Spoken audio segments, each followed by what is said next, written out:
This is ABTV, Animal Bites Television. For animal lovers, by animal lovers. It's egg production season, which is absolutely my favorite time of the year because you've worked so hard and finally you're seeing the fruits of your labor with these beautiful gems here. Just take a look at that clutch. I mean, it's something about those white eggs that just gets you so excited in the sense that you've worked for months and finally you're starting to see eggs. My name is Brian Barczyk. I'm no zoologist, just a guy with a passion for animals. And that passion often takes me on animal adventures around the world. This is the time of the year that snake breeders love the most. This week, I'll be collecting snake eggs. You're watching Snake Bites. So the Colubrid snake breeding season really starts sometime in February when we bring our snakes up from their winter slumber or hibernation. At that point, we're going to warm them up over a couple-week period and start to feed them. Now that's when the work really begins because you have to feed these guys at least twice a week. They have a high metabolism, and if you want to be successful with your breeding, it's all about putting nutrition in. I always say calories in, production out. So you've got to get a lot of food into those females.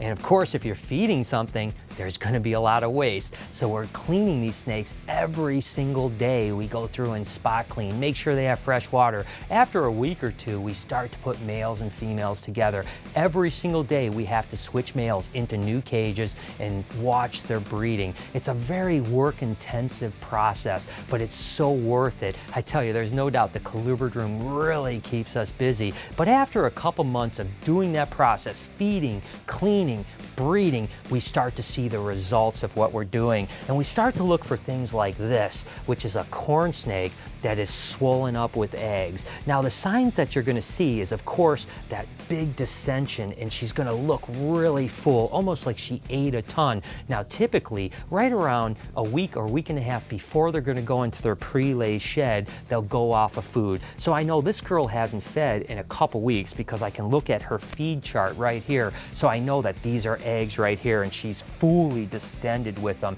Now the next thing you're gonna see is that they're gonna go opaque. Once they get to that stage, we put a lay tag on, just like this, which just basically says, this animal is gravid, and she's gonna shed, and then we can predict the day. They're gonna lay their eggs about 7 to 10 days after the shed. So once we put the lay tag on, you can see this girl is almost about to shed. She's actually cleared up. So she went into that blue or shed phase, and she's already cleared. Probably today, tonight, or tomorrow, she's gonna shed. And now the next step is that we're gonna mark that shed. This one shed on the 1st of the month, which means 7 to 10 days later, we can expect to get eggs. So now it's the fun part. Let's go on an egg hunt.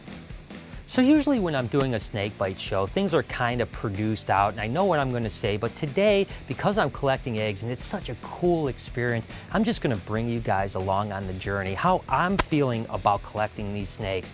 So it's really cool when you've been working so hard to try to produce something to finally see eggs like this. This is actually a het scaleless corn snake clutch right here. And the scaleless corn snakes are so awesome. So it's just really cool to know that, you know, eventually some baby scaleless corn snakes may hatch from this guy. And this is just kind of a daily routine this time of the year. And I have to 2, 4, 6, 7, 8. So there's 8 eggs, 8 good eggs, no slugs. So that's pretty good. It's a relatively small corn snake.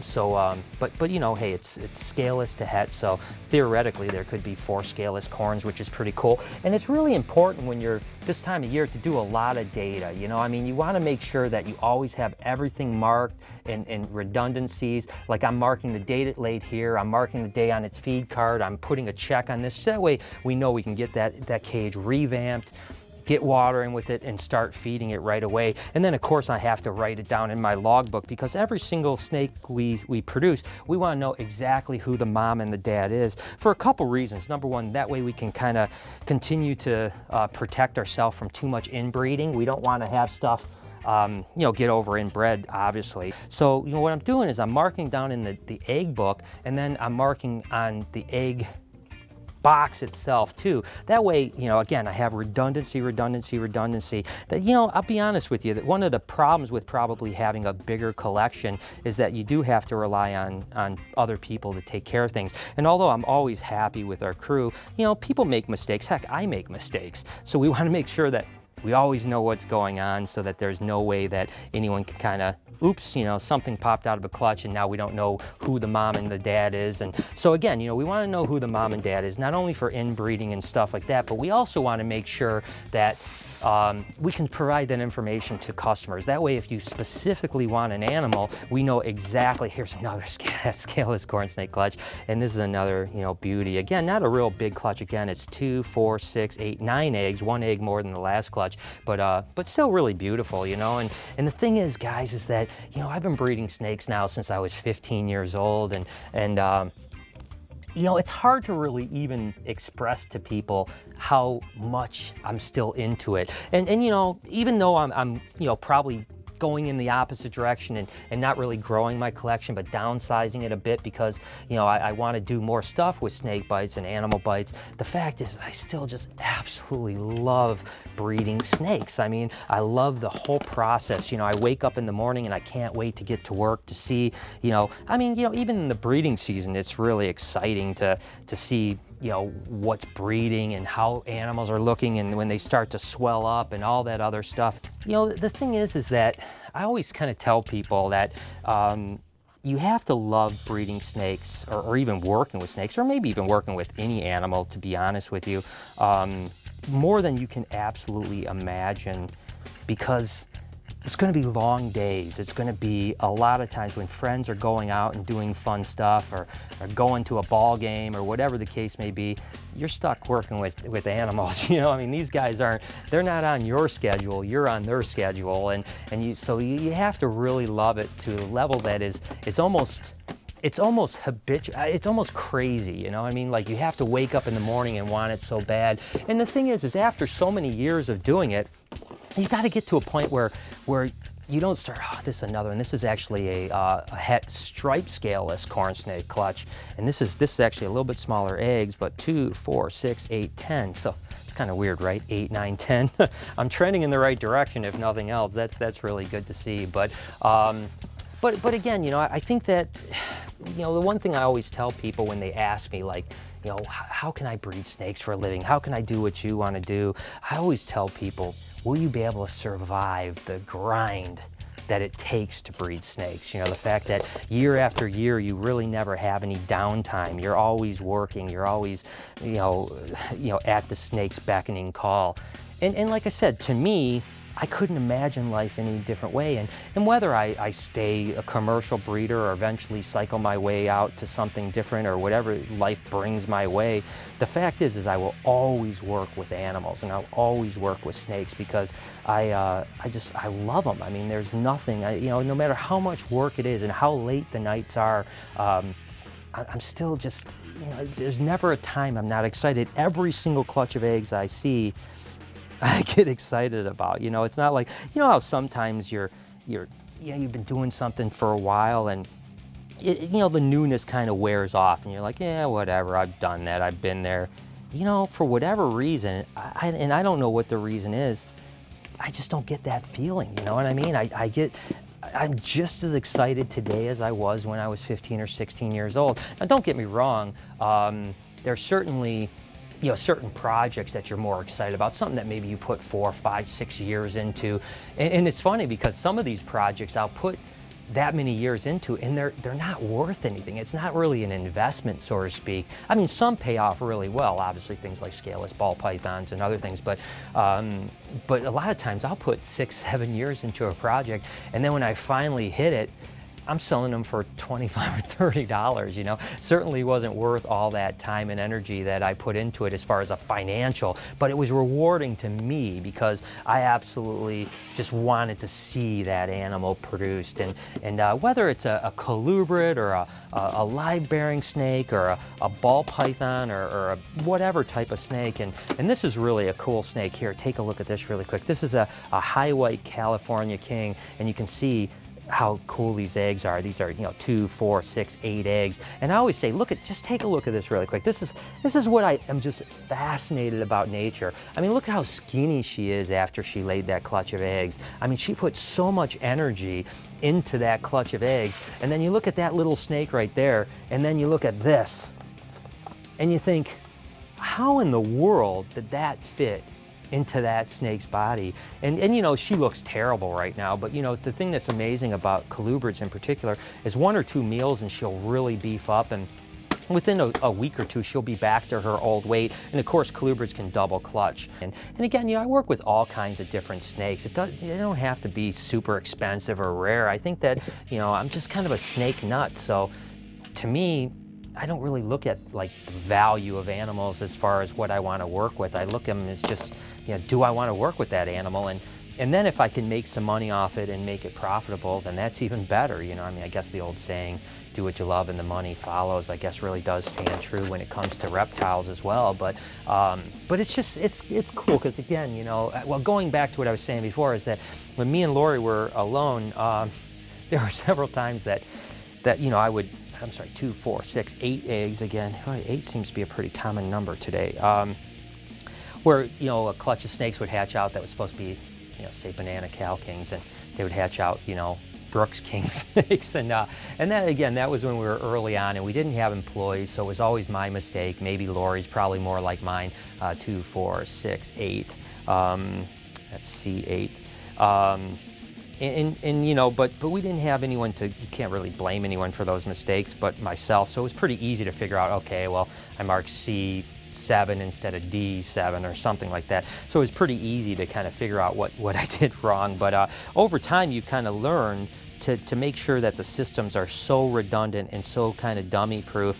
That way, people do make mistakes, it's very easy to figure out. And so it's really simple to kind of backtrack and make sure that if one thing is wrong, it's pretty easy to figure out. And again, that's, it goes to a few different things. Number one, it goes to, the ability to give our customers the proper documentation they need to be happy. And then the other thing is, of course, for our records, we want to know what our production is like and we're moving this way. And we want to, so we can kind of track which clutches and which, groups are doing the best for us if we need to make any kind of decisions about changing things and so on like that. So basically, I'm just looking at the red tags here, and I'm looking for snakes that have already laid. So I went through this morning, and then what I do is, just because it's easier to go through, and by the way, these egg boxes are full up. So what I'm going to do is just put these up here. These are now done, and you can kind of see we just got started with egg production, but just in the last week we've had this many eggs laid, and it won't be long before this entire row will be filled up with eggs and coming back the other way. So it's always exciting. But again, what I do is I go through in the morning and I look at all the red tags that have laid dates on them, and I just put a sticky on them. That way I can go back and pull eggs later in the day.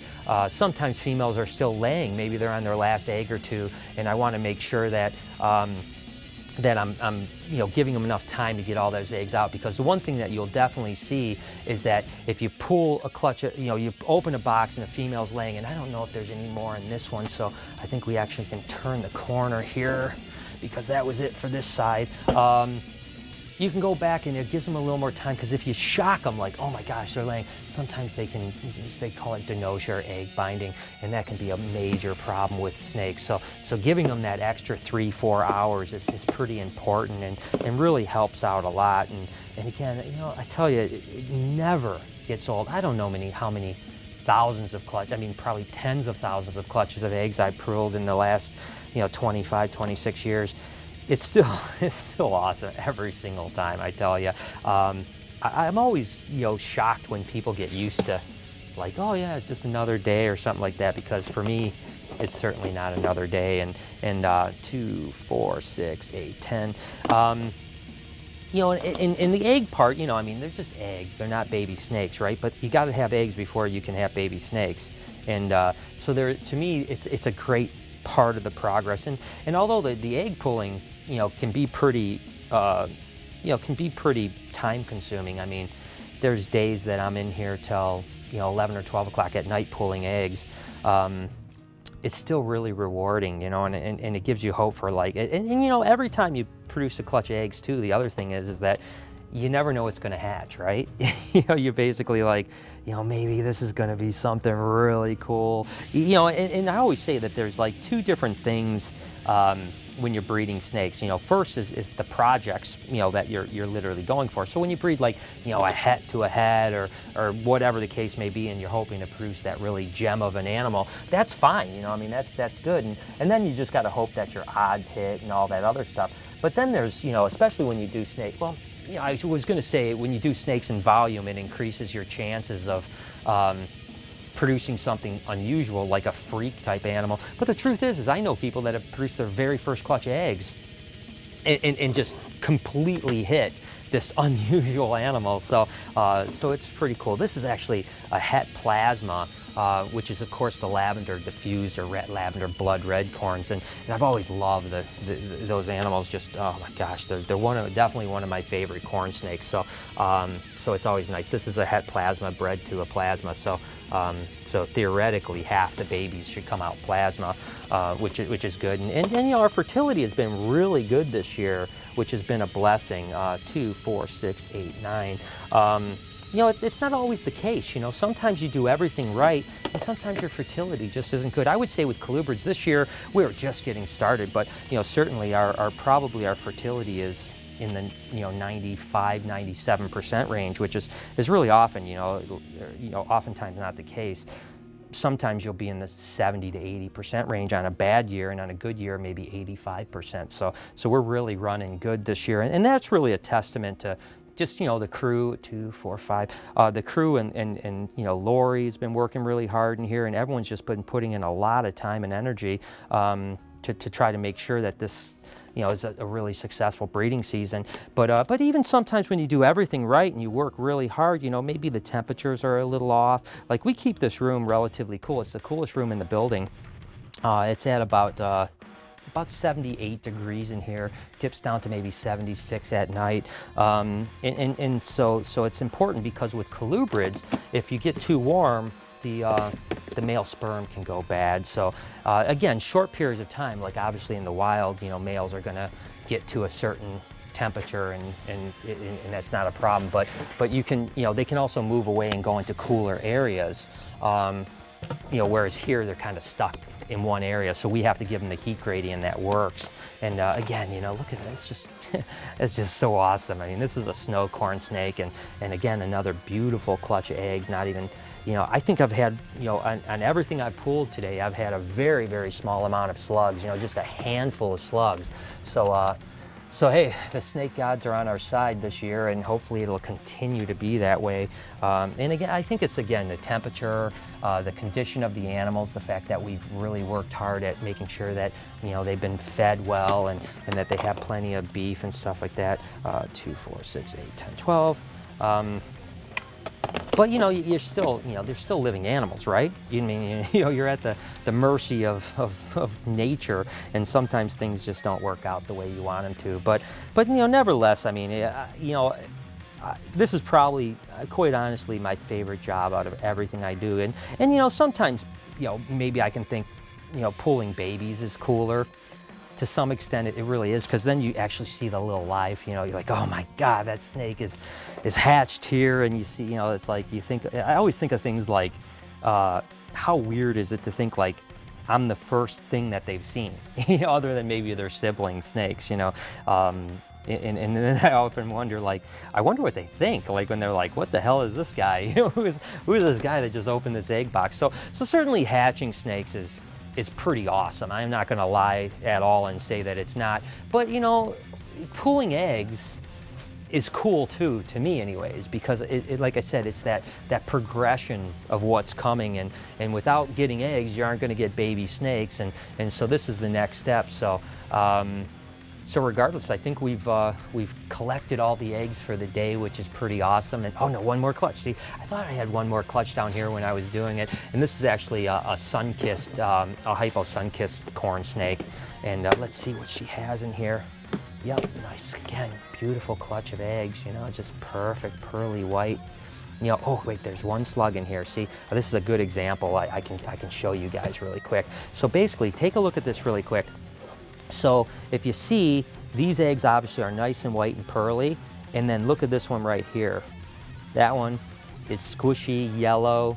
You know, that's no good. That's an infertile egg. So, and again, you know, why is it infertile? It could have been a sperm issue. It could have been a female issue. You know, there could be a million different things. The other thing I want to really talk about, I haven't really said anything much today about, but is if you notice, these eggs are stuck together. You know, I mean, you can see these guys are like a clump, right? And this one just moved on me. So. And the reason for that is, I mean, some of you guys may know this, I'm assuming some of you certainly do, is that, you know, with snakes, and not so much with all lizards, like geckos aren't this way or anything like that, but snakes actually, the embryo adheres to the top of the egg. And then an air bubble actually forms on the top of the egg, and that's how that animal respirates. You got to remember, even when you're taking care of eggs, that they're breathing inside those eggs. There's an air exchange in there. That's why it's important to exchange the air in your egg boxes, because the animals can actually suffocate if too much CO2 gets into it. And as they get further into development, they're going to respirate more, and you have to exchange that air even more. You're going to start losing eggs, which is really important. But regardless, with snakes, that little air bubble is how they respirate. So if you flip that upside down, believe it or not, that baby snake is going to drown. Now, of course, you know, if you ever have a clutch of eggs that you need, you can candle them and just put the little red dot or air bubble to the top. But this is nature's way of making sure that these eggs, you know, will make it. And that's, if they're clumped together, they're not going to be as easy to roll around, which is just, you know, again, that's it's always amazing how nature takes care of its own, and it's just it's an amazing thing, and it's great to be kind of a steward of the reptiles, in the sense that, you know, I feel so blessed to be able to wake up in the morning and work with animals and do what I really love. And